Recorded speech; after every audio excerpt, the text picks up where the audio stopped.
everyone, welcome to another episode of Nolzur's Marvelous Tutorials with RealmSmith. This is episode 9. Today we will be painting the Night Hag. We have a really crazy cool mini from WizKids, of course, from their D&D Nolzur's Marvelous Miniatures line that we're going to be painting here with Vallejo Game Color paint. It's a fairly awesome, intricate model, and it's on the larger size of the medium-sized models. We want to thank, of course, D&D for hosting us today, as always, and every week they do such a great job. As well, we want to thank WizKids for giving us this incredible miniature and providing us with awesome miniatures on an ongoing basis. We're gonna be digging into Wave 9 next week. I think a bullet, is what we're going to be painting this week.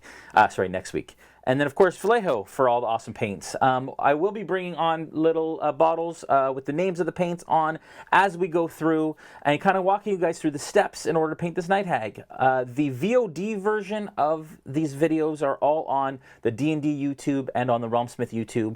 And we are, of course, live here on the D&D Twitch as well as on the RealmSmith Twitch. Make sure that you follow both of those and you will be notified when we go live every week with new painting tutorials. As well, you can check us out on RealmSmith TV on all our socials, as well as youtube.com/RealmSmith. I hope you're all ready. I am here on the chat, so if you have any questions or comments or any thoughts of how you painted your own Night Hag or how you used them in your own campaign, please let us know. We also have a Monsters Manual here. We like to kind of read through the profile for that monster. It is Sunday. It's been a long weekend. I traveled a lot last week. It was part of the Destination Fantastic Kickstarter launch, which was awesome. So I apologize for not having a live show last week. And that was a lot of fun. Check out actually their Kickstarter, Destination Fantastic. It is awesome and it is doing great right now. We'll look at the entry for the Night Hag in the Monster Manual and go through some of her powers and some of her manipulative, kind of forceful abilities, which are really, really cool. And actually, we just featured her in our adventure box, which we offer. We ship monthly adventure boxes to people's homes, and she was part 6 of the most recent campaign, which just shipped not long ago. So you can check that out at realmsmith.tv. As always, going into our tools of the trade, we will, of course, need the WizKids D&D Nolzur's Marvelous Miniatures Night Hag. Of course. It says Frost Giant there. Oops, that's not right. It's actually the Night Hag. We have some Vallejo brushes there, of course. A cup of water, some paper towel, and a palette. And on the paint side, 14 paints we'll be using today. We have a heavy violet, wolf gray, somber gray, a heavy red. Now the heavy extra opaque colors are base colors. So basically they go on in one coat, nice and solid. Fresh blood, which is the first time we're using that effect. That'll be fun. Bone white, sepia wash, as well as a black wash, which of course provide depth and shadow to a miniature. Off-white, heavy sienna, black tan, a hot orange, bright bronze, and polished gold. And again, if you don't have all those paints in front of you, there will be a VOD version of this class afterwards on the D&D YouTube and on the RealmSmith YouTube. You can check those out and follow along. So you can see the paint kind of scheme on the back of the blister. We tend to follow this fairly closely. This blister also comes with a green hag as well. But we'll be painting the Night Hag today. And it is obviously very close to the entry in the Monsters Manual. Sly and subversive, Night Hags want to see the virtuous turn to villainy, love turned into obsession, kindness turned to hate, devotion to disregard, and generosity to selfishness. Night Hags take perverse joy in corrupting mortals. Crazy cool. They do this haunting ability each day where they can travel the ethereal plane into people's dreams. And if they manage to kill that person, they take their souls into a soul bag, which is really crazy. You can see her at work actually in one of our noob stream. We call it the noob stream, but it's a Tales from the Shattered Shield where we walk people through our adventure boxes, and she is the main character, and it's really awesome. All right, so as always, when you're looking at a miniature and you're looking to start a mini, you want to start from the inside out. And what I mean by that is the deepest recesses, you want to kind of paint those first before you get into kind of the outer areas, because you don't want to muck up those outer areas when you're trying to jab a paint brush into kind of the deeper recesses there. So I think the first thing we want to kind of get at here, she's got some browns around her shoulders. That shawl is kind of a brown color. There's some like muted reds along kind of her central area there. So I think we're going to start with that red color and kind of get some of these inner areas as well as her kind of general dress going. So let's do that. We're going to go with heavy red. And again, this heavy red or these extra opaque colors are super awesome for making sure that you get solid coverage in one coat. And they work really nicely to do that. I always add just a touch of water. I tend to like to dilute my paints just a little bit. I am using a Vallejo brush here. This is like a number 2. It's great for base coating. We're just going to load our brush here. Want to make sure when you load your brush you don't go to the ferrule because you don't want to gunk up your awesome paint brushes. So we're just going to go through and we're going to base coat all of the bottom area as well as kind of her mid area here with this color. Now, I always say this, but in this stage, when you're trying to base coat the miniature, you really don't have to worry too much about getting it on other neighboring areas. I mean, if those neighboring areas are going to be painted with a lighter color, you want to maybe be a little careful because it's a little harder to paint once you have a dark color on there if you want to go like white or even an off-white or a cream color. But for the most part, these colors you don't have to be too worried about. It's more about speed, I guess, at this point. Just trying to get the base coat step done so that you can move on to all the fun stuff. That's kind of the plan anyways. I'm going to just adjust this camera just a touch so we get a bit more of a close-up. There we go.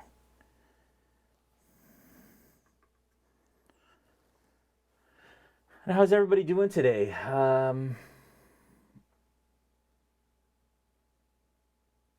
Hello, Declasser. Hello, Sundog. Hello, Naroon. Welcome back, guys. Welcome back, everyone, this week. Again, as I mentioned before, if you guys are in the chat, you have questions, comments, anything like that, make sure that you ask them. If I miss them, then just reiterate them after a little while.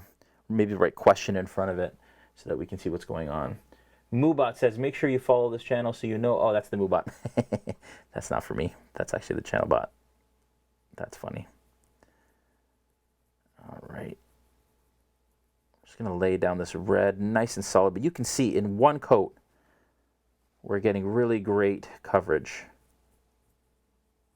on this miniature.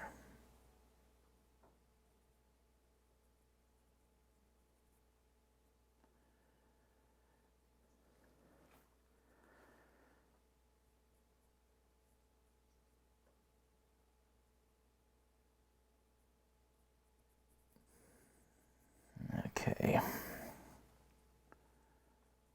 In one scene in our home campaign, it's the Tales from the Shattered Shield, where, like I said, we walk brand new players through our adventure box campaign. We do that once a month. Actually, I think we're playing this Thursday, but we haven't finalized that yet. But we've been putting it off because of my travel. I've been in all over the States lately, doing painting classes at Origins, and then a couple things in LA. But there's been talk about Thursday with no finalization on that just yet. But yeah, so we're playing through this campaign, and there are some really creepy moments that we have with the Night Hag, where she came into the dreams of one of the characters, and they were basically like felt like they were in sleep paralysis, and the other players couldn't see her, but she like slinked on hands and knees up towards the player, and then kind of like came over them. And it says that she straddles them when she tries to invade their thoughts and their dreams, and starts and kind of like squeezes their necks in their sleep. It's pretty scary stuff, but it made for a really awesome cinematic moments. Okay, so that's pretty much the extent of, I think, what I want to do on that. I don't think, the rest I think is just her brown kind of shawl thing. I may go in there now and do that heavy brown for her shawl, just to get that out of the way. So instead of heavy brown, we're not using heavy brown, we're using heavy sienna.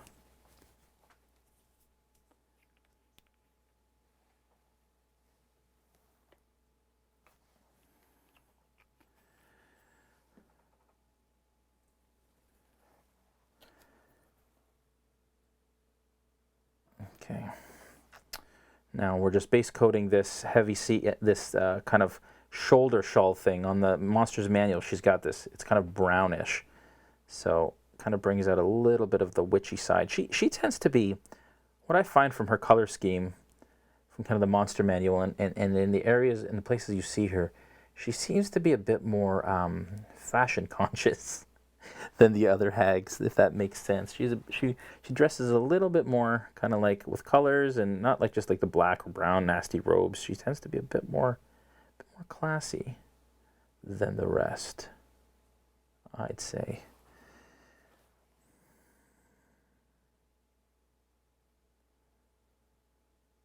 Not getting the best light in the studio today. I don't know why. Hopefully you folks can see what's going on here while I paint along.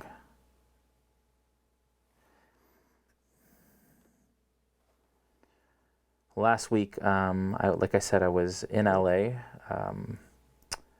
Went to Disneyland and Universal Studios on the weekend, but then I played in the Destination Fantastic Kickstarter launch game with Stefan Pokorny, and I met Julia Dennis from Relics and Rarities. She was awesome. We had such a fun time. Unfortunately, her character Yummy didn't make it, which really is too bad. So yeah, her character Yummy didn't make it, but we're trying to hopefully resurrect her in between sessions. We're playing kind of we almost have like this reoccurring group of characters now every time we play in Stefan's games. That's with Lou Gygax and David Baxter. And then Stefan Pokorny's girlfriend, Anne Carlton, plays Marcy, who is a sentient sword from York. And she talks in like a Brooklyn accent. It's really awesome. But you guys can check out that game too. It's live. Or I think it's on the Destination Fantastic Facebook page.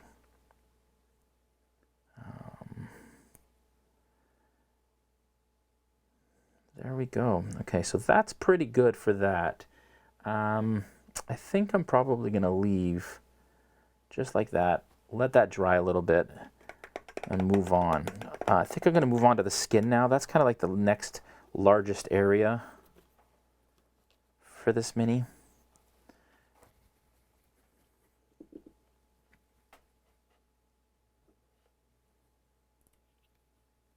So we're moving to heavy violet.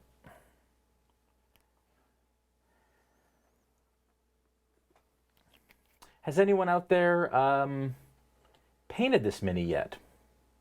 I'd love to hear how many people have the Night Hag.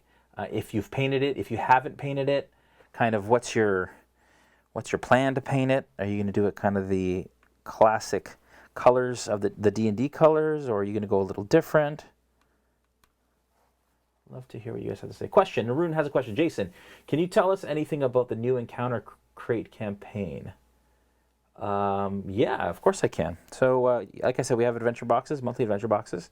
And the new one, the first kind of campaign was a lot more kind of horror-driven, I guess. It was creepy. It had a night hag and like swamp, and it was just a lot more kind of on that, in that vein of content. And it was a lot of fun. We had a blast writing it, and I've had a blast running it with our noobs in the Tales of the Shattered Shield.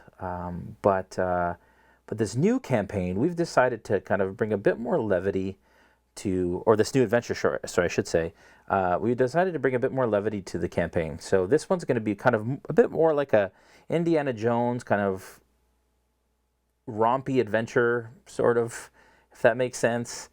Jungles and traps and all that kind of fun stuff. The players are going across the region of Glynn, to the Glenesh Mountains to follow up on some information that they received in the first adventure. And so it is a bit of a standalone adventure in the sense that it's made for players of a higher rank. But yeah. But we're very excited about it, and it launches this month. Super excited. And we do have some news coming up very soon, so stay tuned, folks. Really, really big news for RealmSmith in the next week. So please stay tuned, because around Tuesday we'll be announcing something that we're super excited about. So definitely follow us on all those socials. And like I said, we're RealmSmith TV on most social platforms. On all social platforms. Well, I guess we're not on every single one, but all the major ones. Okay. See, like I said, I'm not too worried about getting it on the skull there. I just want to make sure that her skin has a decent coat. Okay. So I've got that purple there.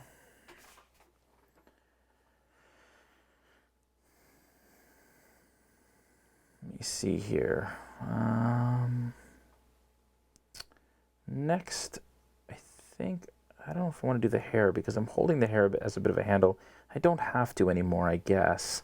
Oh, I'll just drop her right on her head. I will use this. Actually, you know what? Maybe I will do that, because that'll give me, yeah, I'll do her hair next. Her hair, we're going to use somber gray as a base. It's kind of a darker bluey gray, which is a lot of fun. Really nice color. It isn't a heavy color, but it does go on fairly strong, which is good. We want that. And then we're just going to use kind of a black wash to really bring it down and look black. But you can see, even with the regular paint, that I'm going to get really, really decent coverage with this. Nicely pigmented.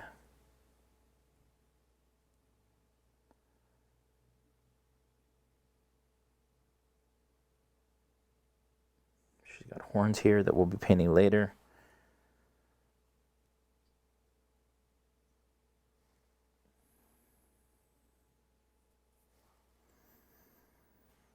But yeah, if you guys are interested in finding out more about the adventure boxes, you can go to realmsmith.tv to find out more. Again, I like to ask this every week. Where's everybody from? You guys can sound off in the chat. I'd love to hear where you guys are all hailing from and watching from. It's always fun to find out where everybody's from. Another question from Naroon: How do you prepare? How do you prepare before you run your tabletop RPG sessions, and how much time does it take? That's a great question. How do you prepare? It really depends. So if I'm running a campaign, like I'm running Storm King's Thunder right now for our Sentinels of the Storm group, it's actually coming to the end of that campaign. Or at least that adventure. I wouldn't say that campaign, but the campaign's going to go on hiatus for a little bit. But it's one of our live streams. And so I like to prepare take time to prepare a large portion and then take my time kind of running it in a sense. So I'll prepare a bunch, and then and that's D&D 5e, of course. And then that way, every week I'm not spending a bunch of time preparing. I'm just basically reviewing before each session to make sure that kind of I have everything that I need. Sorry, this is somber gray. I haven't changed it. I always forget to change these colors.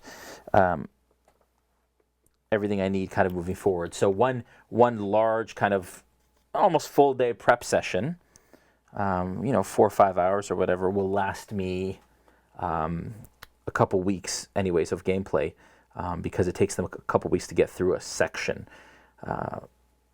For me, so when I've been using pre-written campaigns from D&D, from Wizards, specifically Storm King's Thunder, and I've run the Horde of the Dragon Queen campaign as well. And with both of those, what I find is it's hard for me. Some people, and I really look up to these people, but some people can just take those books and run them directly from the book, which is incredible to be able to do. Basically, like read it once and then kind of go with the flow and stuff. I can't. I have to basically rewrite sort of what's in the books, transfer it to my own document.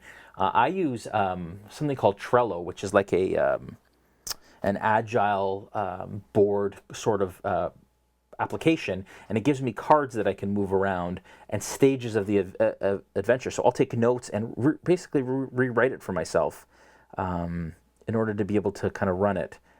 That allows me to kind of switch around these cards on the fly, get the details and the descriptions that I need on the fly, so that I'm not kind of stuck. I'm definitely somebody who requires a decent amount of preparation in order to run my campaign. I don't like to kind of go off the cuff too much, even though I can if it calls for it. I like to be as prepared as possible, so that the players get the best session and experience that they can. All right, so like I said, I'm going around. I'm doing all of the hair in this somber gray. So she's got the hair in the back, including the braids, and then we've got Brassy Brass, I think is the name of the paint, which is an amazing color. We're gonna do all kind of like the ringlets and the metal parts in the hair, the beads and stuff in the hair in that color. But for the most part, we're gonna use this as a base.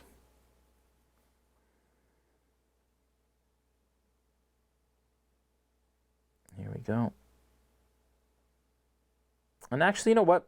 We're going to do a giveaway. We're going to do a giveaway today. We're going to give away a Night Hag and Green Hag miniature, along with some other miniatures in a pack, I think. So in order to be entered into the giveaway, you guys just need to be active in the chat. If you're active in the chat, we'll basically go through at the end, and we will select a winner based on how much you guys have been actively chatting. And we'll send you one of these awesome WizKids minis, along with a couple other bonus ones as well.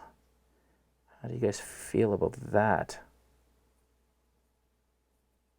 So just be active in the chat. Just have to say something once or twice, and you will be entered to win.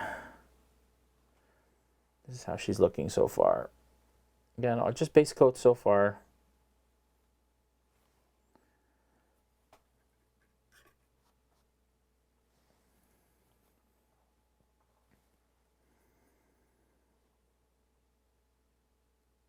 Okay. One last kind of braid to go here in somber gray, and then we will move on.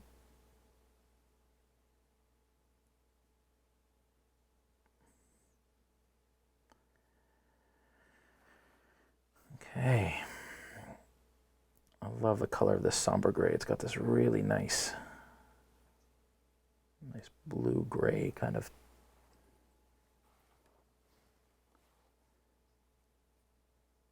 shade. And this is one way to do black. There's multiple ways. It's funny, to do black, I rarely use black. But this is one of my preferred ways, is to use a gray color and then use a black wash on it, and then you'll get kind of like the highlights of the black in grays. I have to go back and touch up a little bit of that brown, but that's how we're looking right now.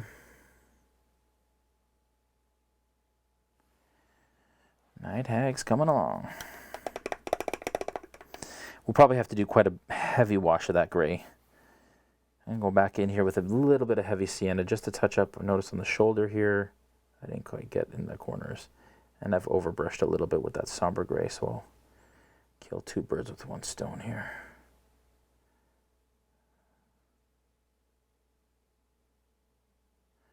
Just like that. Okay, cool. Somber gray is done. I think maybe I want to start on a wash here.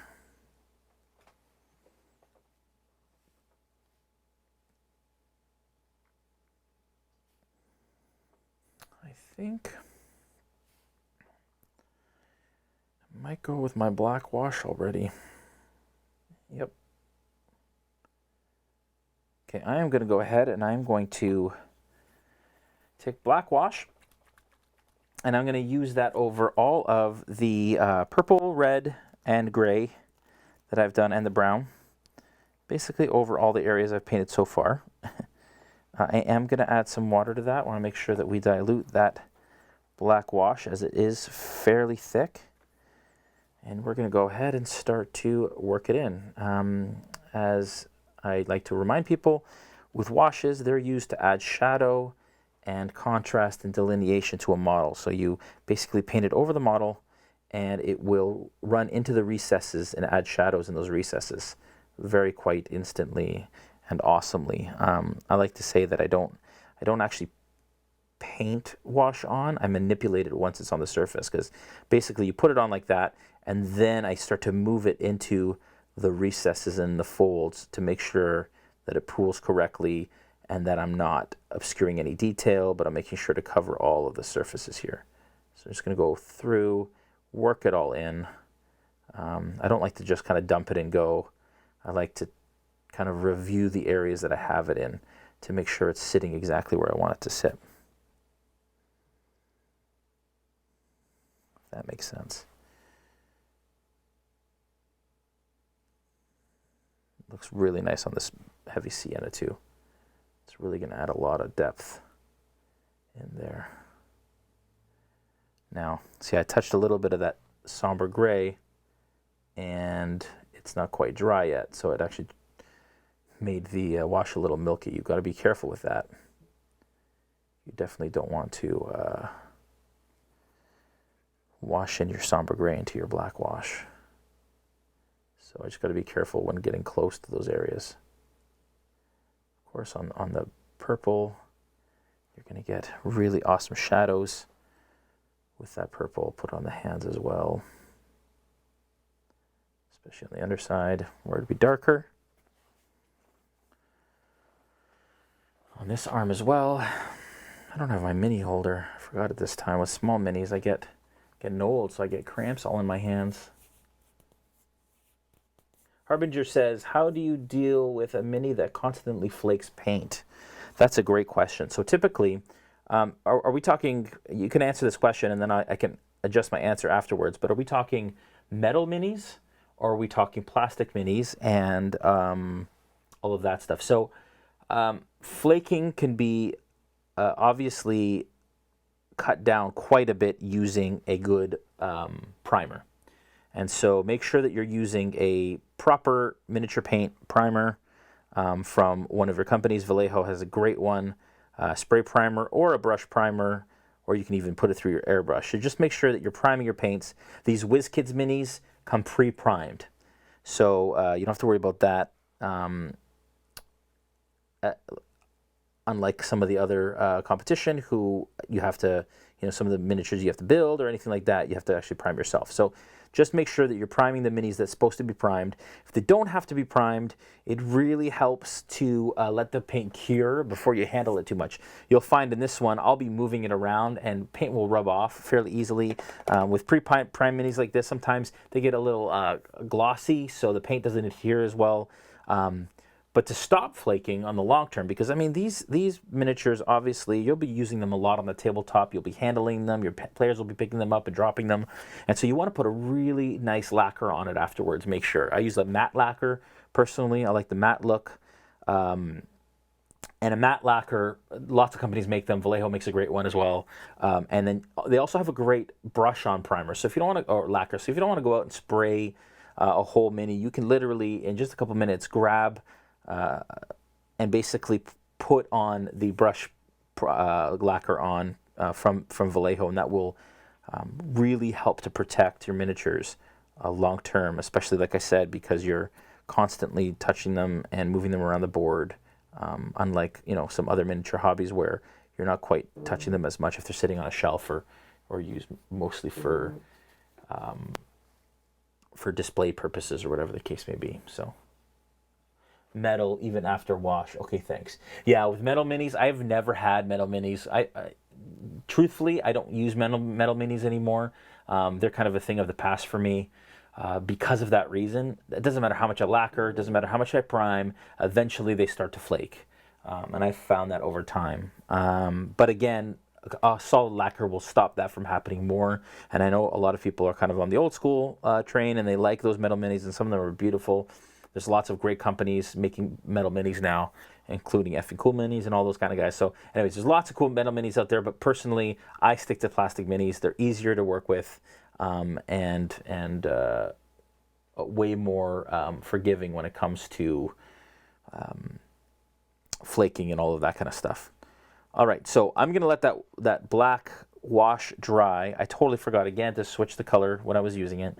I need to make a little note for myself right here that says change color on screen for things like that. We're going to get hot orange here.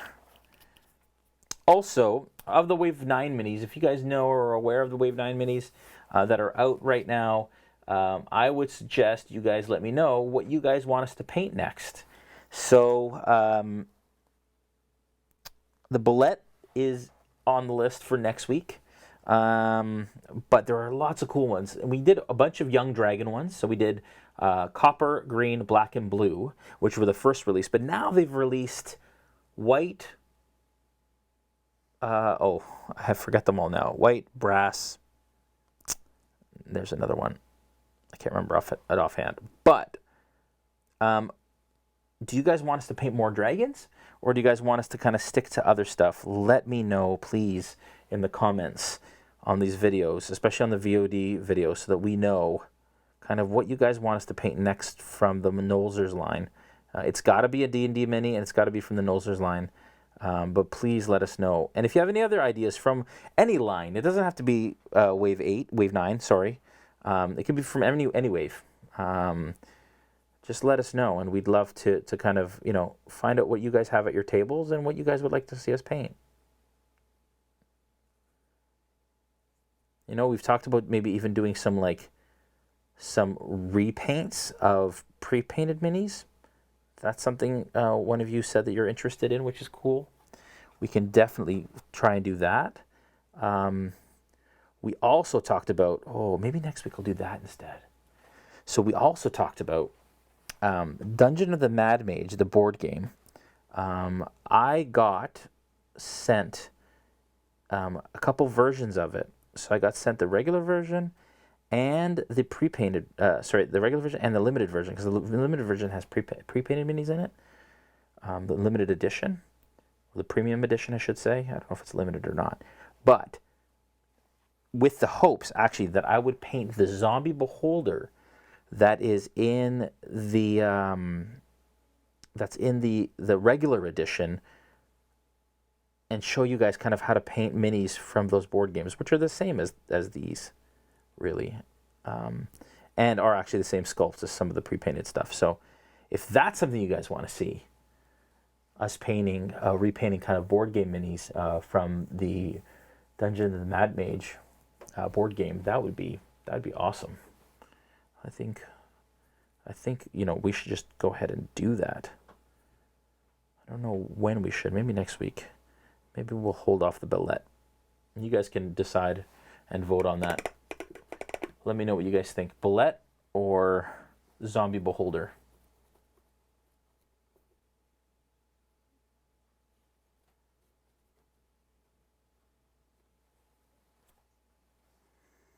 I think I just saw a Prime sub, Stone Fox 98. Thank you. That's awesome. Zombie Beholder, Naroon says. Okay, I guess Naroon has spoken. If nobody else speaks, it's going to be Zombie Beholder next week. That'll be a fun one, actually. That'll be really fun.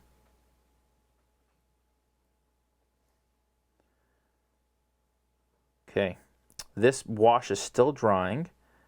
So as that wash is drying, I think I'm going to start painting. I don't think I can wash the hair yet. Well, I'm going to try. Why not? Thing about Vallejo paints that I love is that they stay wet in the palette a little longer. So I don't even need a wet palette really to keep them wet, and I can come back to them later, which is really great. So now we are going to put a fairly heavy wash black wash on this hair here because we want it to look black. So we don't want to worry too much about, you know, it obscuring the gray. That's kind of the look we're going for. So let's grab some more black wash here, because I'm running out of some in my palette. All right, everybody's saying, Zombie Beholder, a repaint of the Tyranny of Dragons 22 Guard Drake. Oh yeah, that's very, very specific. Those Guard Drakes, are you talking about the blue one? The little blue pre-painted Tyranny of Dragons Guard Drake? Harbinger? Let me know if that's what you're talking about, because if that's what you're talking about, I would suggest that you follow the... I would suggest you follow... So we did a blue dragon paint of the... for the young dragon. I would just use that same color scheme and the same kind of techniques that I did for that on that guard drake, if that's what you want to do. That'd be awesome. And that would work quite well. But I will definitely consider doing a repaint of the guard drake.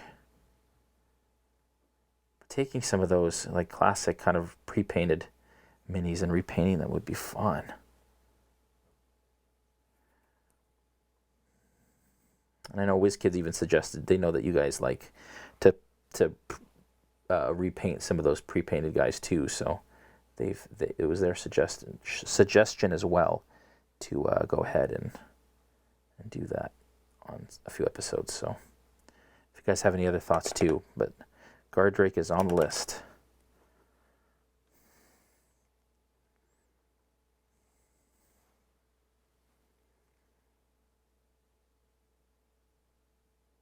Now we're just getting this black wash all around the hair here.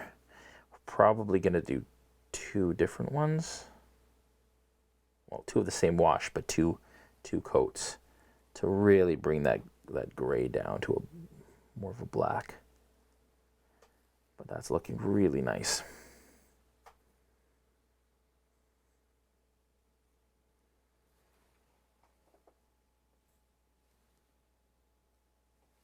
Getting a lot of shadows here. I apologize, folks.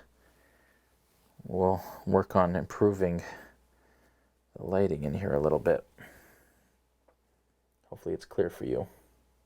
The new Turtle Adventure minis would be also fun. Oh yeah, Jug Hands, it's so good. I just got a bunch. I got the Turtle pack. So Turtles, okay. Turtles is on the list. We'll definitely hit those Turtles for sure. Okay, I'm gonna go ahead and do the bone colors.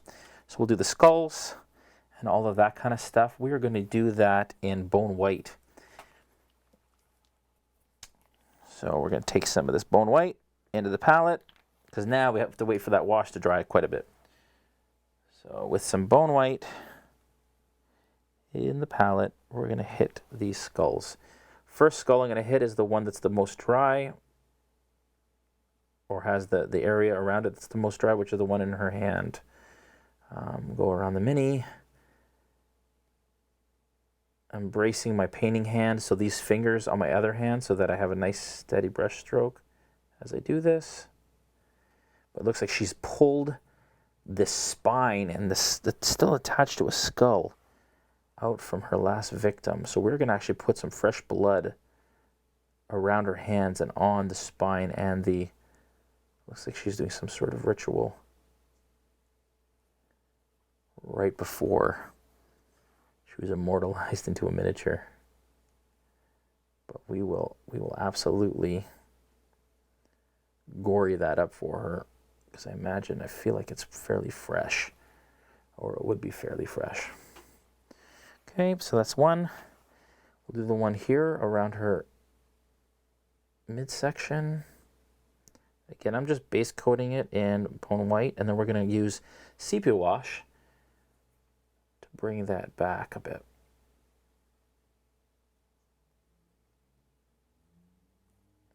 Like that. Now it looks like in the monsters manual they're using brown for the ropes around her stomach area. So we might use brown, or maybe like a tan color to bring that out a little bit. Oh, she's got another skull here on her side.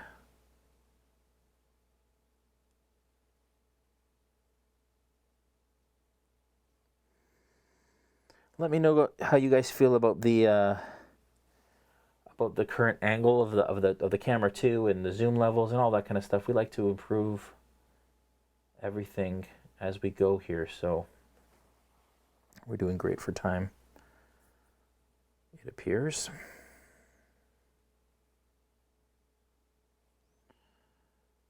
Okay, that skull is done.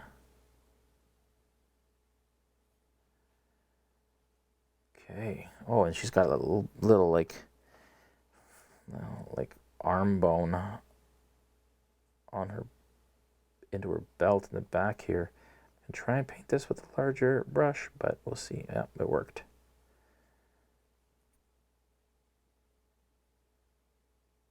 Try not to overbrush too much. I did a little bit, but whatever. It's okay. CPU wash is pretty forgiving, so get that bone. I'll get the top end of it as well. There. That's cool. And then Howie Cube says, you're watchable, man. Good gift to have. Art is amazing that you do this quickly with explanations. Brilliant niche. Thanks, man.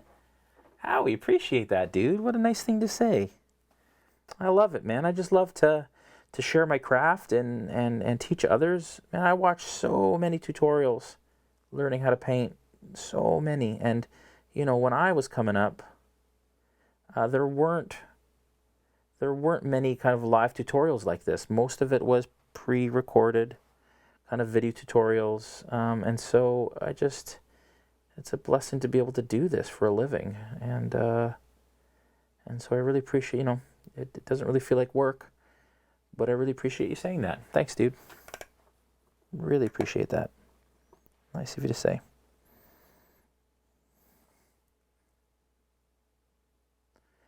And frankly, that's what I love about this community. Like I said, I was in LA last week playing in a game. I say celebrity game because I don't think of myself like that. And anyways, I just love being with these people, but playing with Luke and David and Julia and Satine and all those people. And I just sitting around that table with all those people and them being so incredibly gracious, like really honestly nice people. And that is the case with this industry, I've found, where, you know, even meeting your heroes, they are the nicest people you will ever meet. It's such a kind of accepting and wonderful community, this D&D community. I have not yet met someone who has shunned me or rubbed me the wrong way or like kind of at the celebrity level. They're all very gracious and nice. And I always tell the story of Matt Mercer and how first time I met him was at GaryCon last year, and kind of said hi to him, and then I thought that was kind of it. And then he, you know, the bunch of us kind of went down into the foyer and all sat, and Joe Manganiello and Satine and all those guys were there, and Matt came and sat right in front of my buddy Joel and I and the rest of us, and literally we talked to him for like 3 or 4 hours just about life and karaoke and just such a wonderful, awesome community that we have here. I'm also going to paint her horns this color as well. And then to have met people who, again, you know, I'm just coming up kind of in this industry and just starting to get known a little bit, but not a lot, and just having really notable celebrities and people who have a name recognize me at shows and be like, "Hey, Jason, how's it going?" And people, you know, you don't realize how much of a kind of an impact you make on people's lives, but you're just being conscious of those interactions. And anyways, I don't want to get too sentimental, I guess. We're painting the Night Hag. No sentiment. But I just really appreciate you guys saying that. It means a lot. So thank you.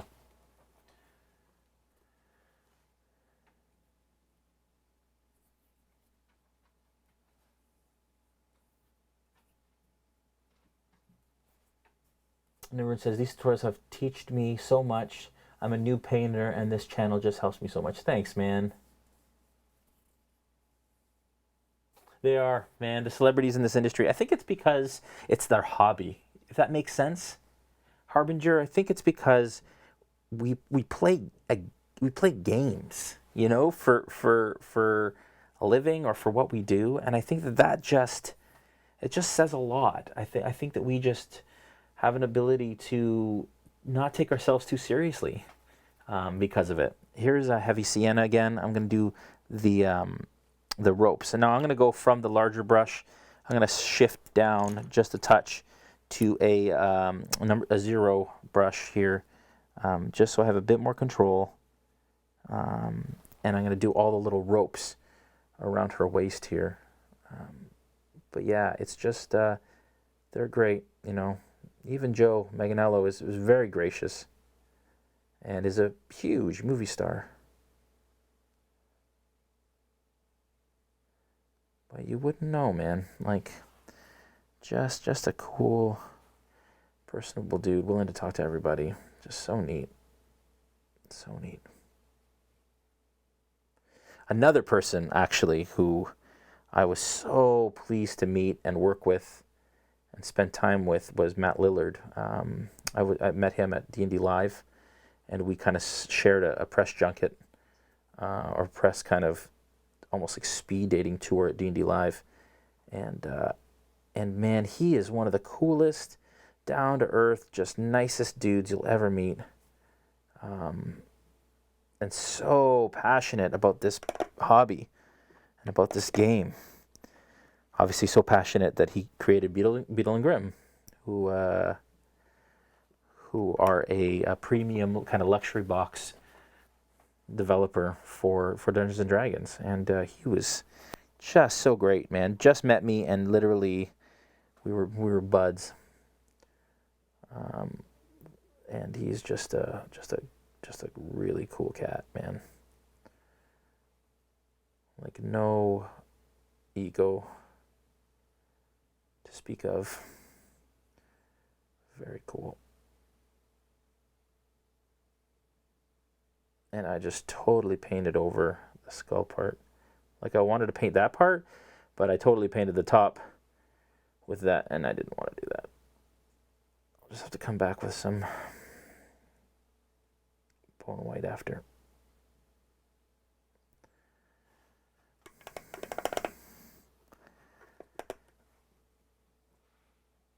There we go. Just touch that up there. Boom. Doesn't take much just to come back and touch it up. All right. We're getting there. I think I'm going to start on the skin, because that's kind of the most fun part, is painting her skin. But we've pretty much base coated everything we needed to. We've washed a bunch of the stuff that we needed to. And then I'll do a lot of the gold stuff after, I think.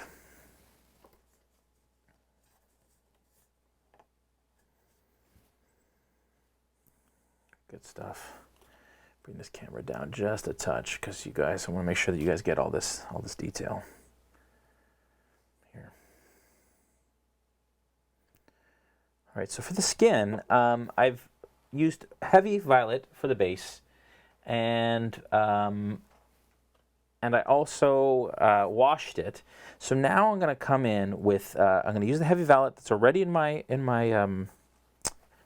palette. I'm going to use a little bit of wolf gray.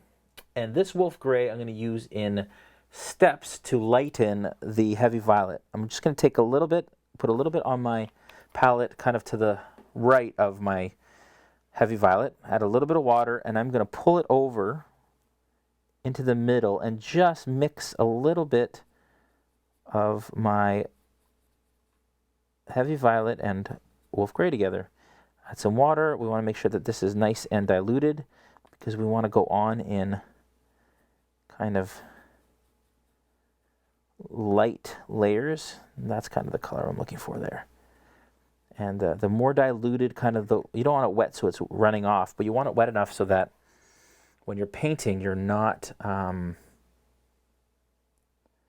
there we go. So we're going to get the nose, sorry. So when you're painting it, you're not it blends a lot better when you've got it diluted. Basically, is what I'm going for here. Sorry, folks, it's Sunday. My brain isn't totally working. But what I've done here is I've hit the brow, the cheek, the chin there, the top lip. This side's a little bit more difficult because of her shoulder, but it's okay. We're basically just touching the highest areas of her face. We don't want it to get too bright in here, right? We just want it to be... Actually, in fact, before I go any further on that, I'm going to do her eyes because I want to make sure I get those before we are too finished in case I mess that up, which is bound to do when it happens, especially with eyes. When I get her fingers here, the back of her knuckles, along her hand, there. Kind of make sure that we still have some of her muscles sort of delineated. Keep that dark purple into the recesses. Top of her hand, fingers, top of the forearm here, like that. Okay, so we're going to do those eyes real quick in case we have to go back and adjust them. So I am going to use my detail brush, and I'm going to go in with, I think I have off-white here. And with some off-white, we are going to make these eyes, which is always fun.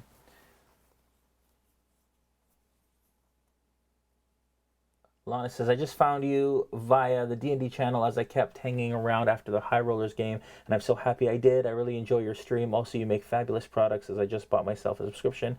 What? Thanks, Ilana. That's awesome. Welcome to the realm. That tavern looks fabulous. Oh, that's amazing. Well, welcome. Thank you very much. And I hope you enjoy the adventure. It's crazy. You guys have no idea what's coming. It's going to be insane. And Gray Tiger Fox says, I posted this on the RealmSmith channel, but I think you should repaint the repainted Tiamat mini from Tier. Oh, yeah. Set. I'm going to attempt that sometime. Yeah. And also more dragons. Dragons are the best. Okay. I like it. That's awesome. Amazing. Oh, I love it. You guys are making me all happy. Just all the feels. Okay. Detail brush. Here we go.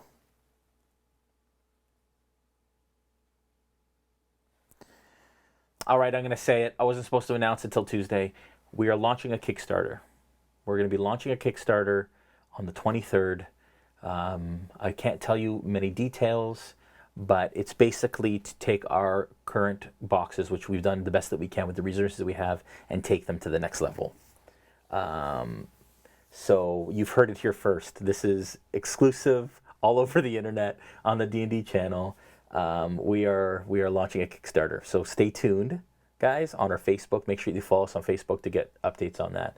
But we'll be announcing more as we go, including tomorrow night on our live stream. We play live on our Twitch, the RealmSmith, on the RealmSmith Twitch at 7:30 p.m. Eastern Standard Time tomorrow night, Monday night. And you guys can catch us there. And we have more details. We'll have more details about it tomorrow night. But a week Tuesday, we are launching a Kickstarter. Stay tuned and check it out, please, because we're very excited. The stretch goals are insane. Oh, I want to tell you about the giveaways. Next week, I'll tell you about not the giveaways, but the rewards. Anyways, we're nuts. We are crazy, but it's exciting. Okay, so for the eyes. For eyes, what I like to do is I like to come in on the edge of the eye. I've said this a couple times in some streams, but if I can get close enough here and still be on camera, I like to come in on the side and just draw a line across. Now see how huge and nasty that is? It's fine. You want to make sure you get good coverage. Oh, see this big anime eyes I'm making? That's okay, folks, because that's part of the plan, believe it or not. So I've done that. Now I'm going to go in with, I don't have black here. because it wasn't in our color kind of choice, whatever. But I'm going to use heavy violet. It's kind of our darkest color we have here. Maybe I'll mix a little bit of wash in there, get a little creative. But it'd be cool if she had purple eyes, purple irises. Okay, so we're going to come in here, and the trick with eyes, you want to make them look a little cross-eyed so that they look like they're looking right at you. Basically, I'm just drawing a line up the eye. See that? That side, and then on this side, like that. There. Now, so they look actually pretty good. You can see there. That turned out all right. We're getting weird shadows on here. Apologize for that. It's not incredibly bright. This light is just not doing its job today.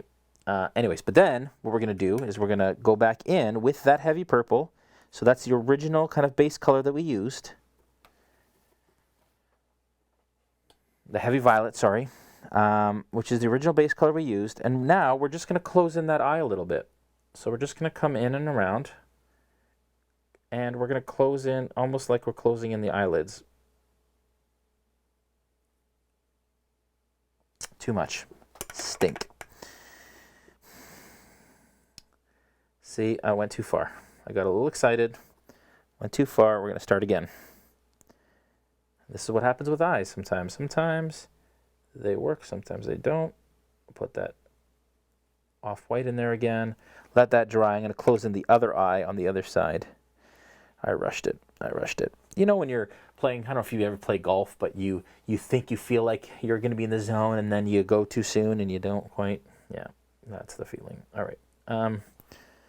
So on the left eye, I'm just going to go in, like I said, and work in, and I'm going to close in that eye a little bit there. So you're just getting that. Put this line through this eye again.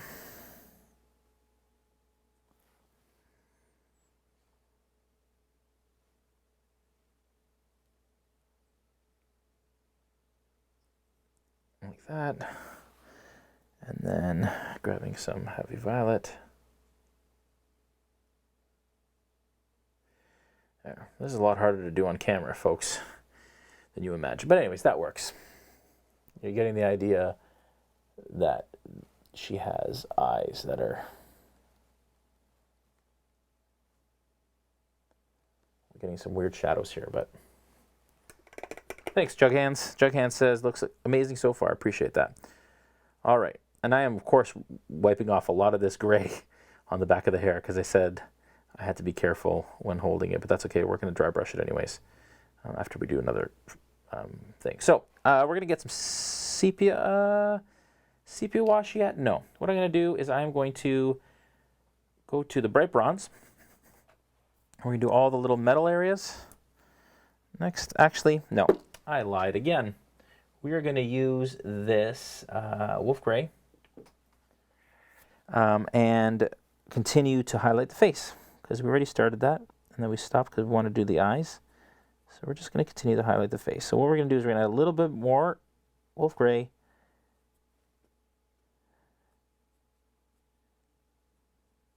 to the heavy purple. And now we're going to focus mostly on just the closest or the highest areas that would get the most light. So the chin, like that, maybe just the edge of the chin, cheekbone, kind of these little lines on the head, like this. Of course, she doesn't have eyebrows because no eyebrows is creepy. This side, and look at that. See, we're getting this really cool effect going. I'd say the bottom of her lip too. Yeah. Now she should have really creepy teeth, so I'm going to try and get in there. This is going to be fun with this bone white. And just try and get her smile in here because it's a really creepy smile without messing up too much of the rest of the stuff. That worked. That worked okay. Got to close it in a bit with some heavy violet. because I overbrushed just a touch.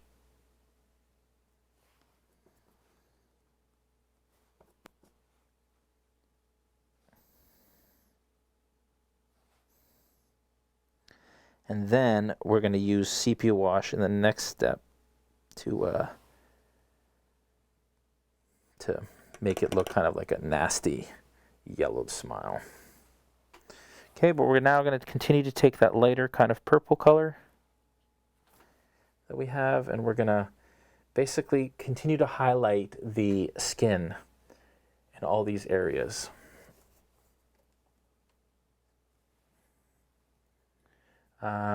So what I'm going to do is I'm going to hit all of the knuckles like this, just tapping them like that. Up here, a little too much. I want to dab that off a little bit. A couple lines. Now it looks really bright right now, but it won't when it starts to dry a little bit. It won't be quite as intense a color. Basically at this point we're just doing the highest highlights on the mini, just the areas that would get the most light. That's it. Like that. Sweet.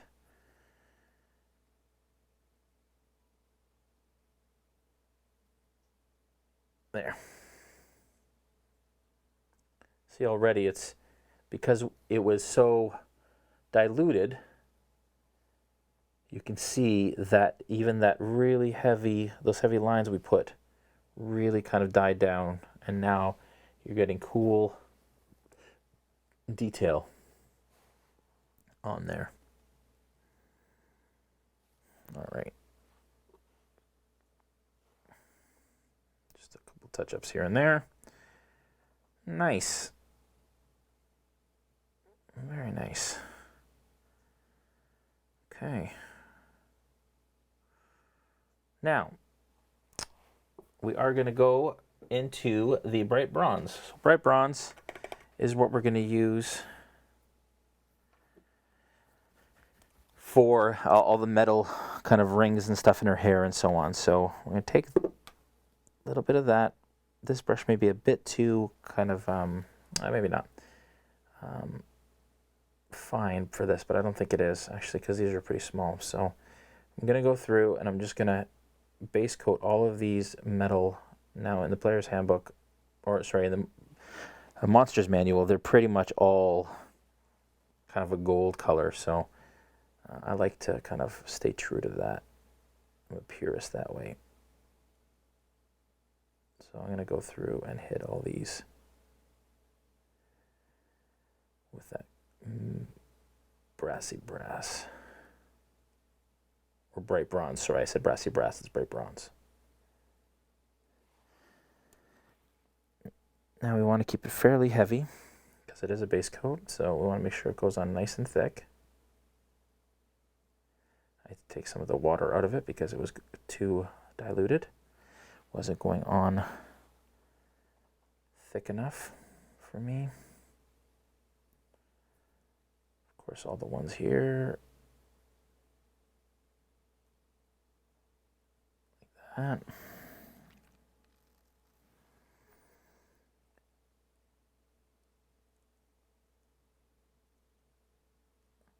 Yeah, and those of you that watch our live streams on Monday nights, again, 7:30 Eastern on Mondays, we are going weekly with Order of Dragonsbane. So we're just ramping up for the finale of Sentinels of the Storm. That'll be announced. We're trying to do something special for that, so that'll be announced in the next little while. But for now, Order of Dragonsbane, which is our I play in that one, and Brandon from RealmSmith DMs it. I play a gold dragonborn monk by the name of Crichton. And anyways, we go live, like I said, Mondays at 7:30, and that will be every week now. So we can catch up with those. And then maybe do some like cross multiverse, multi-stream sort of shared universe stuff with all of our characters, which would be fun. But Sentinels has been going for a long time. We're in almost episode 40, I think. So it's time that we just took a bit of a break from that campaign and allow Dragon's Bane to kind of catch up.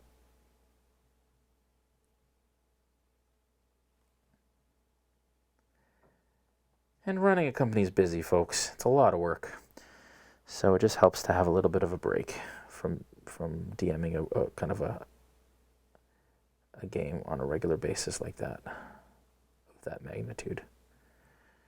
But we will keep you posted on when that will be back.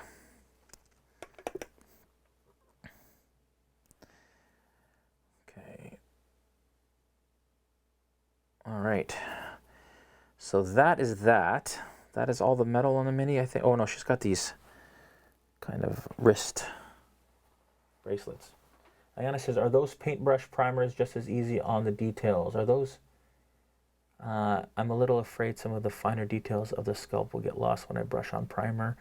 I've used some and I can't see a difference, but maybe I don't look good enough. Yeah, so, Ilana, I would say...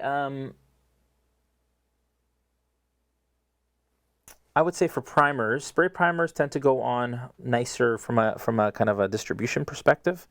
But sometimes it's too cold out, or you just don't feel like going outside, or whatever the case may be. Anyways, so I would suggest the brush-on primers do work. They are good, and just make sure that they're, I would say, just make sure that they're diluted a little bit if they're running a little thick. Because you don't want them to go, like you said, you don't want them to go on too thick and obscure that awesome detail that you find in a mini. So just make sure of that. I would suggest, though, and for everyone out there, like, primers, some people think that the primer has to be a complete coat. It really kind of doesn't. And maybe some people will, like, scream bloody murder for me saying that, but it doesn't. Like, it doesn't have to be a perfect coat. It just basically is preparing the surface. As long as there's coverage, it doesn't have to cover the entirety of what was under it. Because basically it's just giving something for the paint to adhere to. It's roughing up the surface almost in kind of I guess it's one way to look at it. So don't worry about, getting it completely perfect, as long as there's enough so that the paint that you put on top of it is going to adhere to it. That's what's important. But yeah, brush on primers are great if that's the option that you have available to you. Okay, it's looking good, folks. She's getting there. She's evil. All right, we're going to go into sepia wash territory. You can grab that original brush that we used.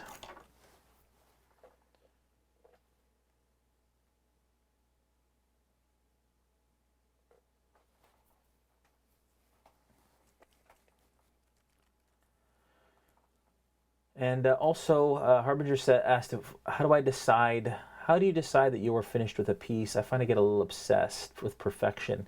Yeah, I mean, that changes, and obviously is different for every painter. It really depends on when you're happy with it. For me, I have a kind of a set level of steps that I go through until I get there. Like, there's a base coat, there's a mid-tone, and there's a highlight, there's special effects, but that's it. You can go nuts and spend hours and hours and hours on a mini.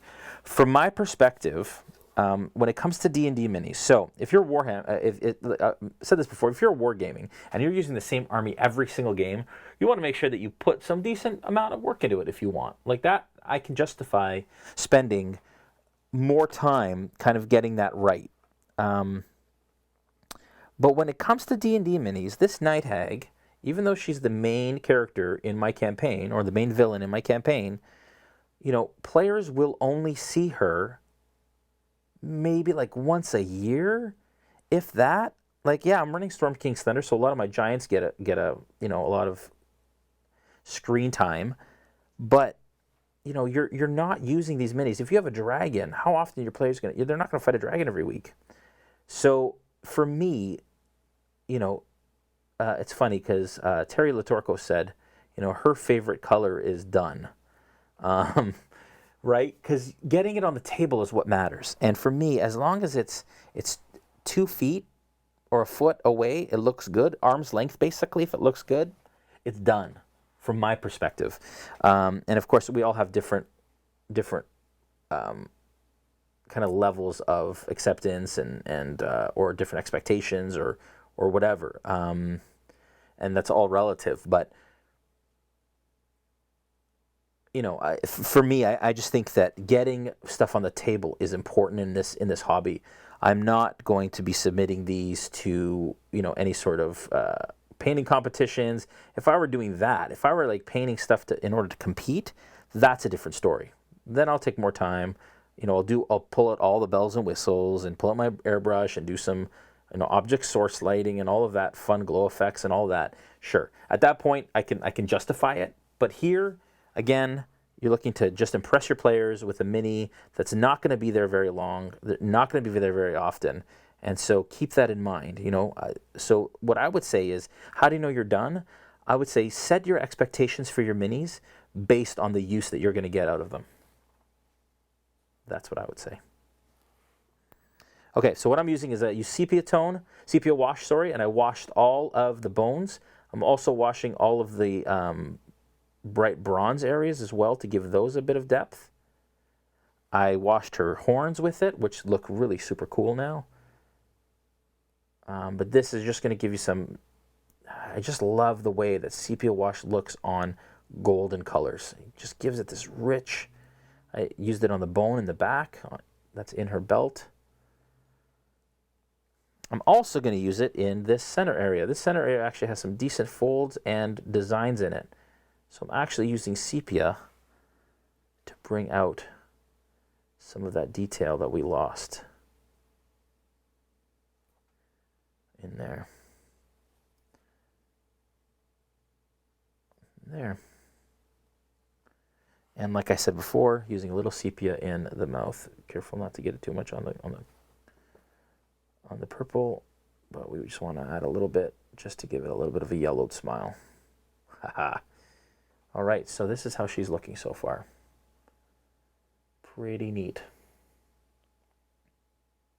Great Tiger Fox says, Jason, high humidity, spray primers, and spray varnish. Do you just do it in a bathroom with the vent fan on? Houston does dumb things to spray primers outdoors. Thank you for your tips. High humidity. Yeah, so it's pretty humid here in the summer in Toronto. That's a tough one. And that I don't really have a bit of don't have much of a solution for. I would definitely suggest not doing it in your bathroom with the fan on. Those are pretty toxic. But of course, to each their own. Brush on primer, maybe at that point, if it's really humid, might be okay. Or if you're going to do it, maybe keep your can inside. It's just a thought, maybe. Keep your can inside, keep it at kind of room temperature, and then go out and use it right away. Shake it inside, then go out, use it right away, and hopefully that'll make it a bit better. I've heard lots of problems that way, and people just kind of have to adjust based on maybe if your garage is a little less humid than outside, that kind of thing. Yeah, I've painted player character minis and spent hours on them, exactly. But those that are actual heroes of the story, so I feel make sense for me, or a couple of bugbears or nuggets, I get too impatient to spend it. That's exactly it, Elena. Like basically, spend the time where you think the most value is for your game. Lawful Pessimist, just subscribe too. Awesome. That's so great. Welcome. Okay. This is looking good, folks. Looking good. All right, so we're gonna let that sepia wash dry a little bit. Man, she is pretty much done. Like, she's getting to the point where I'm pretty happy. I am gonna do one more black wash. What I'm gonna do actually first is I'm gonna touch up the hair a little bit where I was holding onto the back of her head, and kind of rubbing it all off, which I shouldn't have been, but you know what happens. And then I'm gonna use one additional. Once that dries there, I'm going to use one additional black wash on her hair so to bring it down to that kind of the black color, because that's kind of what I'm looking for. Her skin is done. It's amazing how the wash, even, you know, on that brown, on that heavy sienna area, already looks probably decent enough. but I might add actually some tan in there. What I am going to do is on the red. So we'll go back on the red. We're going to bring it back some heavy red into the mix here. Oh, it's still wet in my palette, of course. It's Vallejo, so we're good.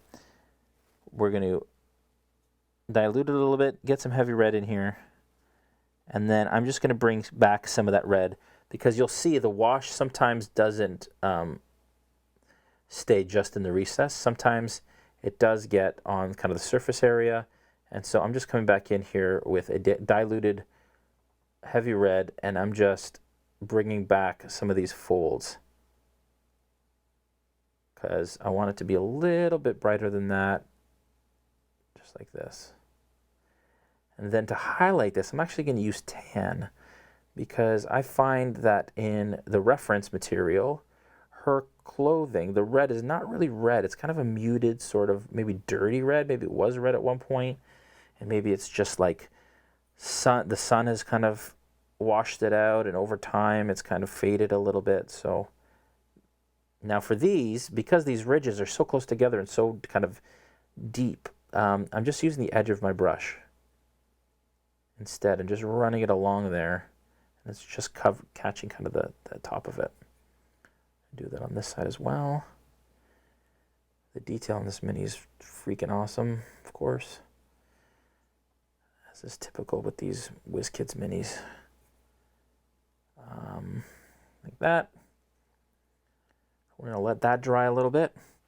And then I'm going to grab a little bit of tan. Tan is a really great color I use for highlighting red.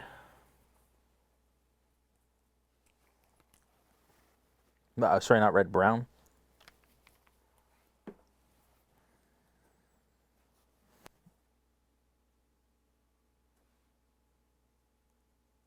Thanks for the subs, guys. It means a lot.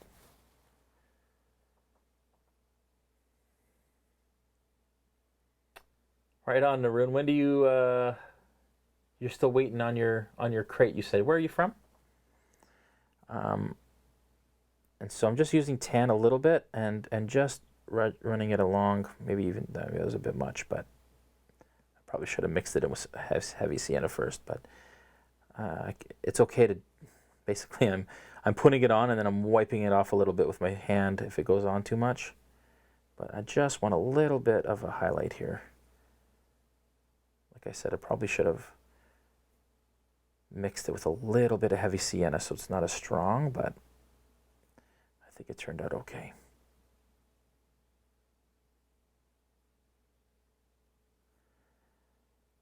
There.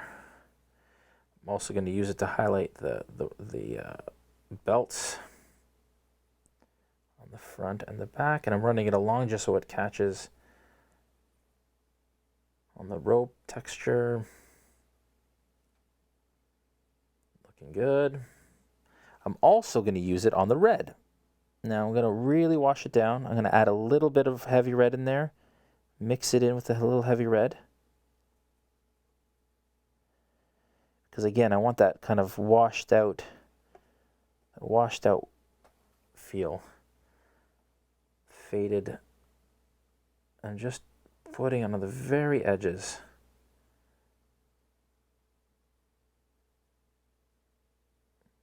Yeah, that looks nice. Well, that really worked.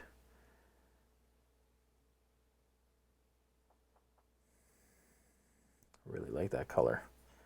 It's exactly what I was looking for. Again, folks, if you want to follow this later, you can do so on our YouTube. That's youtube.com/RealmSmith or on the D&D YouTube. It'll be posted later. So if you don't have the mini handy, you can come back later and check it out. Okay. Looking good, looking good. I may actually work in some red into that design in the front there. How are we doing for time here? 40 minutes. We've got quite a bit of time here.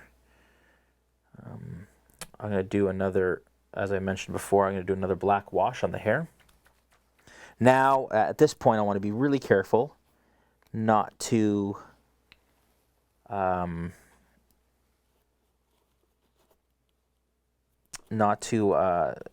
rub my fingers around the areas that are already painted. So the top of the head and all that kind of stuff, because you're just going to rub paint off,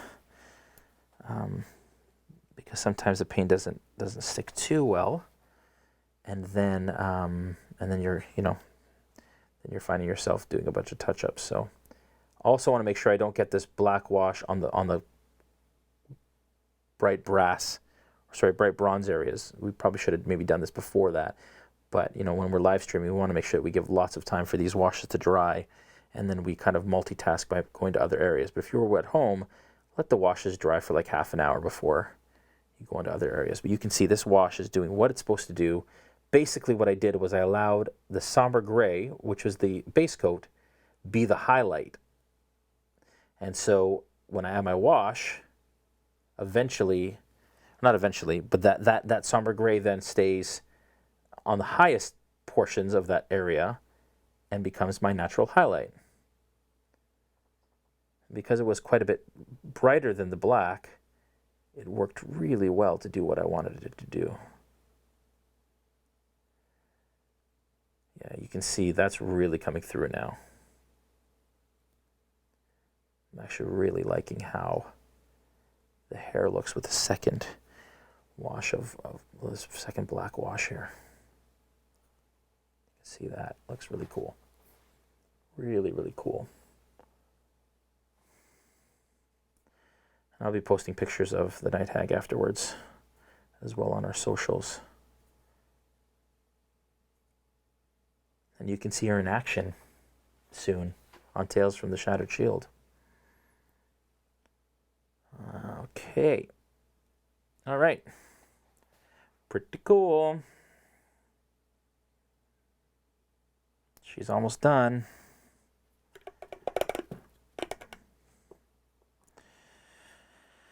Okay, next, I think I'm just going to use some bone white. Do I have bone white? Yes, I do. And I'm going to dry brush lightly because I want the skulls on her body to feel like they've been there for a while. Alana says, do you have tips for painting shading those cool spell effects that many WizKids Spellcaster minis have? Yes, I do, actually.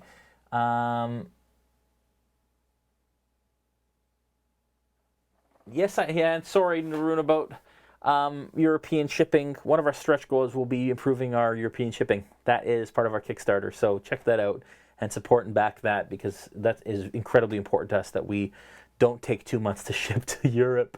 It's a thorn in our side a little bit when it comes to shipping, and we just feel super bad for making you guys wait so long. So please check that out and support and back our Kickstarter when it's live on the 23rd for that reason. Eliana says yes. Asked about spell effects. Inks. So the difference between, so a wash is intended to go into the recesses and create depth. Inks are intended to kind of tint or color a surface. So if you use the inks in the Vallejo line and water them down and do it in smooth coats, you'll get awesome translucent spell effects. And we'll be doing some of that as we go on this on the stream too, whenever we have kind of a mini with spell effects. So what I'm doing here is I'm just dry brushing some of these skulls, being very careful not to do too much, because again, we want it to be yellowed and nasty.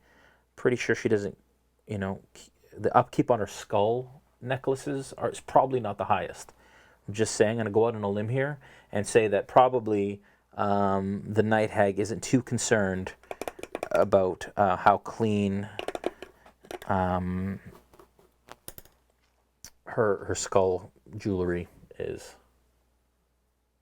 No problem. Guys, that's what I'm here for. You are so welcome, Ilana.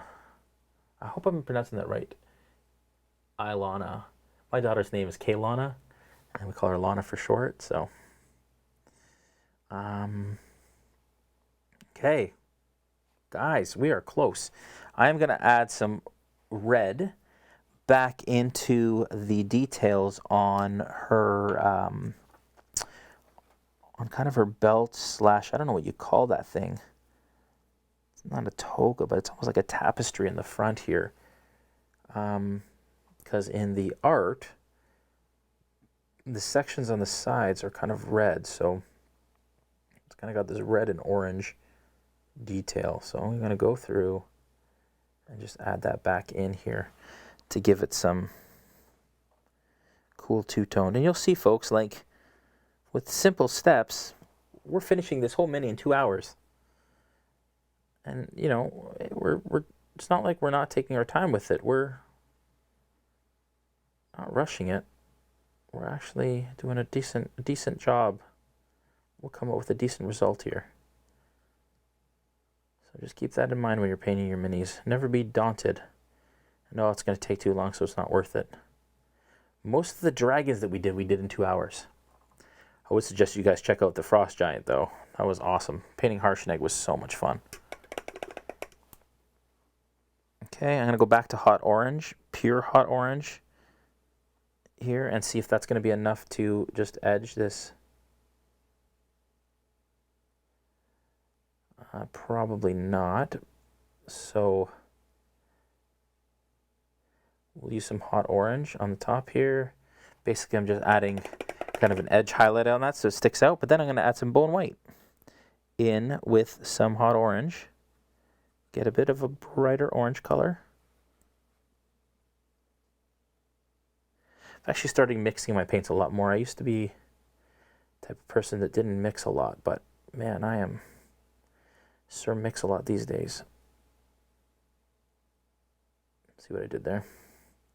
Guys, at least one dad joke per Sunday stream. Give me that. I have 2 teenagers. I'm allowed. I can hear the groans from here. Okay. There. I think, folks, I have polished gold here, which you could use for kind of like some of the, for highlighting those, but I don't even know if I want to. I'm actually kind of enjoying just how dark the brassy, the bright bronze is here. It's looking really nice. Okay, you guys want to do some blood? It's going to be fun. Okay, so fresh blood is a cool effect from Vallejo. Now, I think what I'm going to do is I'm going to spray it. Whoa, it came out thick. I didn't expect that. Interesting. Never used this effect before yet from them. Oh, but it's got like, well, it's a different consistency. Okay, so what I'm going to do is I'm just going to kind of stipple it a little bit onto here, especially around the hand, around the head.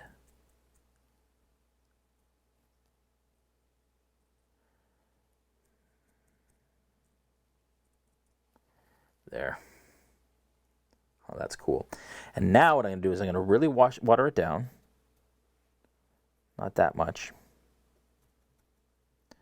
I'm going to water it down, and then I'm going to spray it. So by doing this, make sure I don't get it anywhere. I'm just going to flick the brush onto the miniature, and you're going to get little droplets of blood that appear.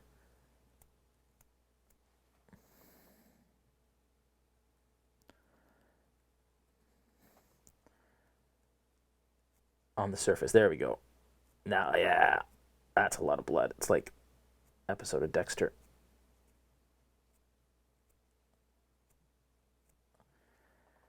There. Haha.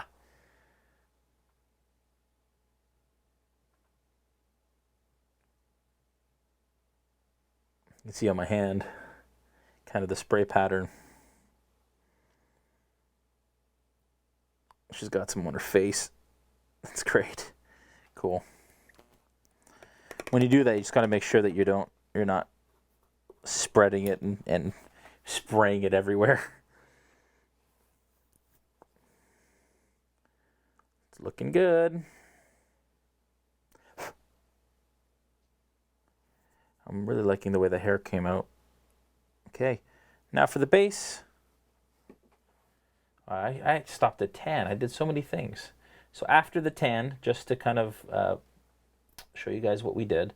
We used the fresh blood for the technique, for the stippling, and for all of that fun stuff.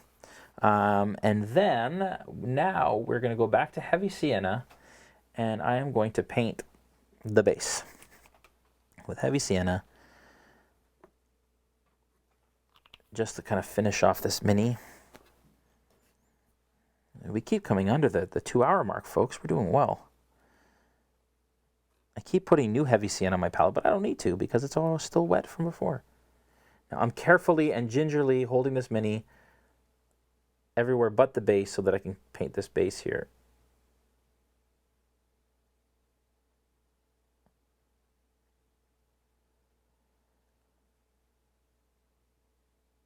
There we go. Again, next week we'll be doing probably the zombie. We'll be painting the unpainted zombie beholder from the Dungeon of the Mad Mage board game from WizKids. That's been a request we've had. We told WizKids we were going to try and do that, so I think that's going to be the next one. And a bunch of people on the stream said that that's the way we should go. So I think that's going to be the plan, folks. I'm excited for that one. And this hag is going to be seen on our table in the next few weeks. Hope our players aren't watching. That's the thing, is I'm sure they watch, and this is their research, their player research, to find out what exactly I'm going to throw at them in the next couple weeks.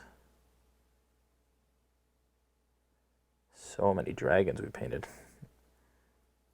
They're in trouble. Okay. So I'm being careful. Again, not to press too hard with the rest of my hand because I'm touching basically areas that I've already painted. And I'm going to place that down just for a minute and allow that base to dry. But man, painting a base really brings a mini to completion. I feel, it doesn't feel quite done until that base is painted. All right, while that's drying, we're going to do a little RealmSmith story time. Look at the Night Hag here. I think we did all right. I don't think we have the glowing eye sockets and all that stuff, but that's okay.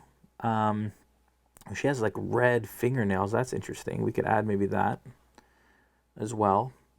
Soulmongers. While a humanoid, Night Hags were once creatures of the Feywild, but their foulness saw them exiled to Hades long ago, where they degenerated into fiends. The Night Hags have long since spread across the lower planes.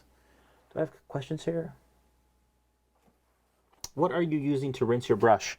Oh, that's funny. It's just like a painter's cup, and this, you can hold a brush on the side here like this, and this just helps to kind of like wring out the paint or the water, sorry. Just kind of an edge to be able to do that. That's funny. And Gray Fox, it looks like this water cup is just loaded with a lot of washed off pigment. Yeah, it is. I know, I need to change my water more often. Thanks, Howie, for tuning in. Appreciate it. It's awesome. Really appreciate you guys. Soulmongers. While a humanoid sleeps, a Night Hag can straddle the person ethereally and intrude upon its dreams. She did that in one of our streams. It was really creepy. Any creature with true sight can see the hag's spectral form from straddling its prey. The ethereal hag fills her victim's head with doubts and fears in the hope of tricking it into performing evil acts in the waking world. It's so crazy. The hag continues her nightly visitations until the victim finally expires in its sleep. If the hag has driven her victim to commit evil deeds, she traps its corrupted soul in her soul bag. It's so crazy. They are so awesome.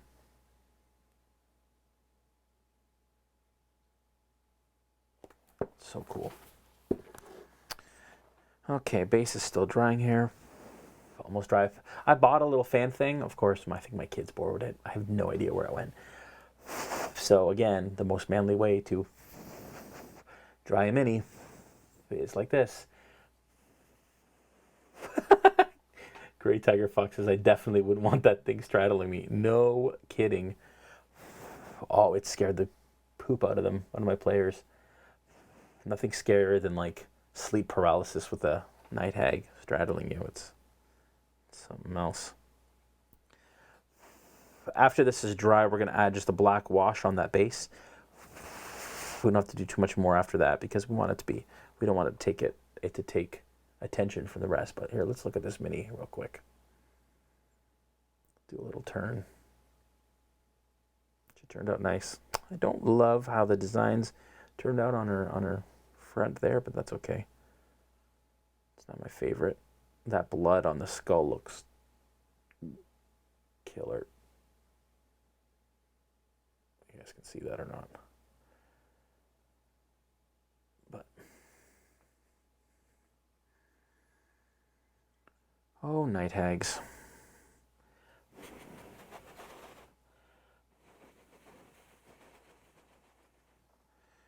Okay, almost dry there. Almost dry.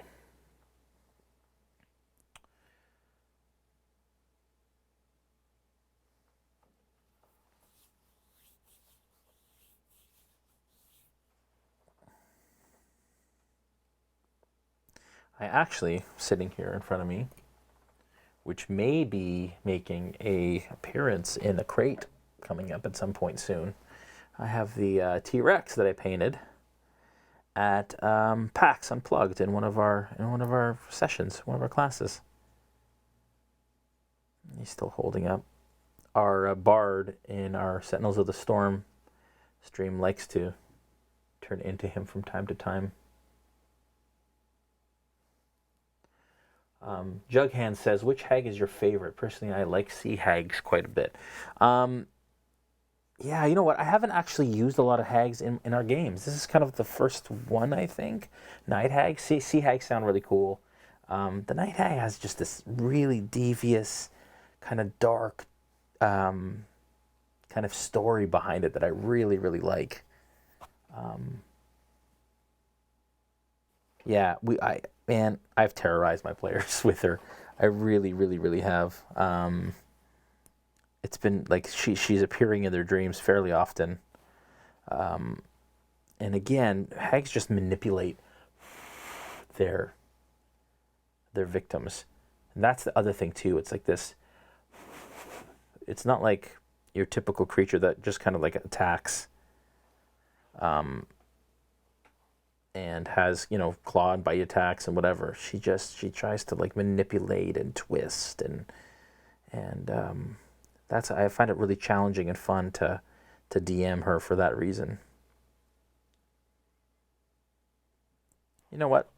While we're waiting here, I'll add some polished gold for some highlights on that bright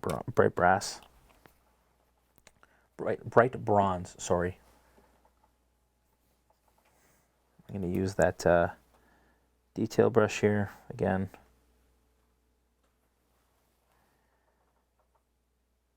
And I'm just going to hit the top of each of these things just to bring out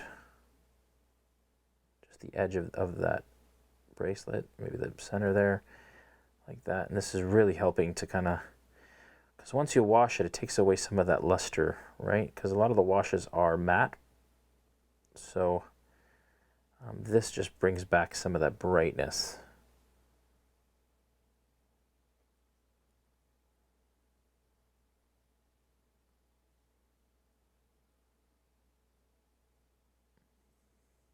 Perfect. Okay, I think that the base is ready to be washed now. So we're just going to add a black wash to that.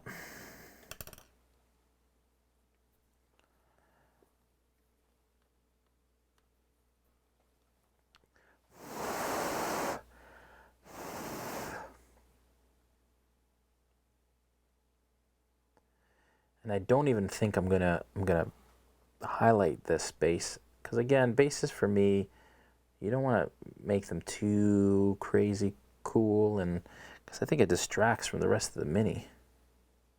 For me, this is just perfect. Just a little bit of, I may put a couple grass tufts on it or something like that, but that's pretty much it. I want it to be simple.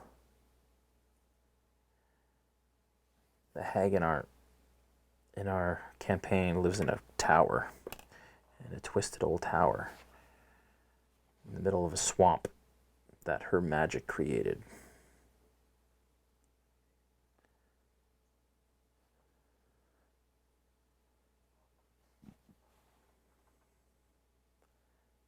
Flakes is looking pretty good.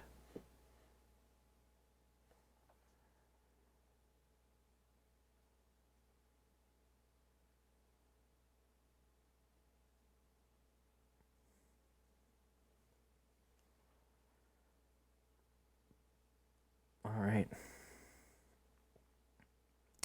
Just trying to see if there's anything else I want to do here. I will add a little bit of a highlight in here for her belt. I find that on the back side, the belt is a little understated. So I think I just want to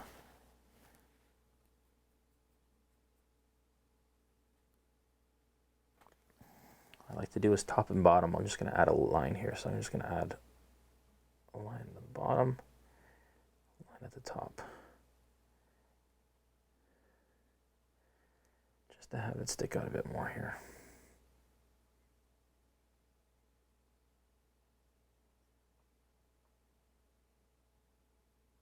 What's your favorite hags? Have you guys used hags in your game? And if you have,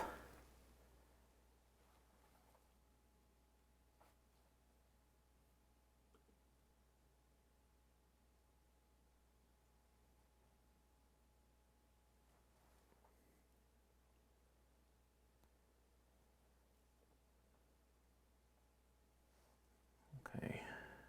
Oh, look at that. I pulled paint right off that base by holding it. See, if I start to hold it too much, that's exactly what's going to happen. So perhaps I just let it do its thing at this point. That's it, folks. That is it for the Night Hag. Let's see here. Give you one last look. The hag itself. Under 2 hours, folks. An hour and 45 minutes, not even. I'd say an hour and a half with all the talking that I did at the beginning of the stream. Oh, Harbinger of Tea says, Sea Hag twins, sisters, protecting a large gemstone. Group decide not to fight them. Wow, that's cool. Okay, so that is a wrap on the Night Hag. We're going to put her down here and let her base dry so that I don't pull any more paint off it. This green hag is fun. Wish we had more time. So this pack, it's a 2-pack, and it came with a green hag as well, and she's pretty gnarly looking too. Yeah, you're a little dog too. I feel like that's what she wants to say. I have ideas for her. Look how long and creepy her hair is. Ugh, it's gross. So I will paint her up quickly next time. Let's look up the zombie beholder. You know what? That's what we're going to do. We have some time here. Let's look up the zombie beholder. I don't know if it's under zombie or if it's under undead or if it's under beholder. We're going to find out. I think it's under beholder.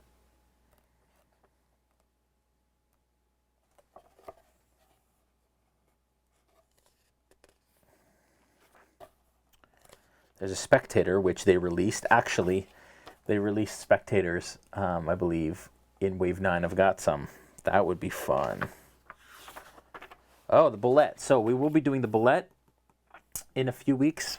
I have that many upstairs. I'm excited to attack that one.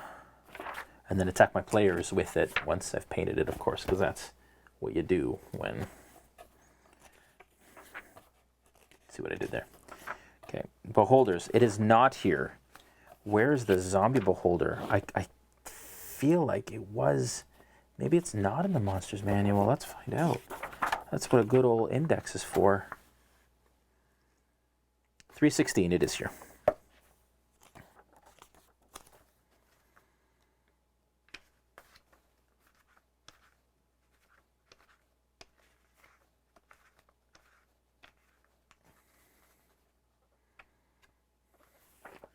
$319. Okay, so Beholder Zombie doesn't have an image. This is actually I threw it against my players once because I had painted all these beholders and didn't have anyone to fight them because beholders are really tough. So, but Beholder Zombies, so I just used my old Beholder. You can check out Beholder series actually on YouTube. But I'm excited to paint the Zombie Beholder because it's only challenge 5, which is really cool. That'll be fun. Still has the eye rays,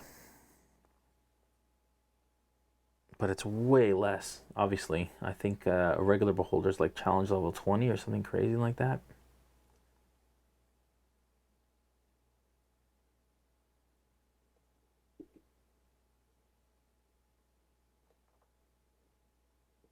All right. Okay. I think we're going to end a little early, folks. It is 1:45, and we're done with the Night Hag. Thanks for tuning in. A bunch of announcements. First is we are live tomorrow night with Order of Dragon's Bane. That is our D&D live stream game that we run 7:30 p.m. Eastern Time every Monday night. So definitely tune in for that. We haven't played in a while. We're really excited to get to the game. I play Crichton, the Gold Dragonborn monk, along with a bunch of other really fun characters on the table. And Brandon, our DM, is amazing. Incredible voice dude. So tune in for that. That'll be tomorrow night, 7:30. Like I said, we are launching a Kickstarter on the 23rd of this month. I wasn't going to announce it, but I did. And there we go. So check that out and keep posted. If you want to know more about that, you can follow us on Facebook at facebook.com/RealmSmithTV or on Instagram at RealmSmithTV as well. The VOD version of this video, as well as all the ones that we've done, are all on the D&D Twitch, and they're being uploaded onto the D&D YouTube as well as the RealmSmith YouTube, so you can check them out on either of those two platforms once you get your minis together and your paints together, and you can do that for sure. And you can go back. You can also check out our other tutorials. We have a ton of them on YouTube. There's terrain tutorials, how to make a custom DM screen and a bunch of stuff like that, as well as the Beholder tutorial and the Owlberry tutorial. The Beholder tutorial is like 4 parts. And that was really exciting and fun to put together as well. We did say we were going to do a giveaway. So I'm going to go up the chat here, and I am going to roll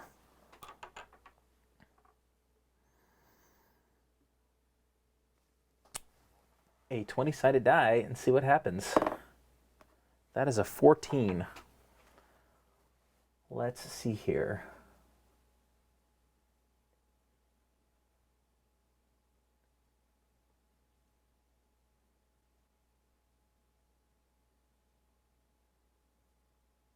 Harbinger of Tea, you are the winner of a Night Hag set, Night Hag, Green Hag set, as well as a couple other minis that we'll throw in there. So Harbinger, if you are still listening, congratulations.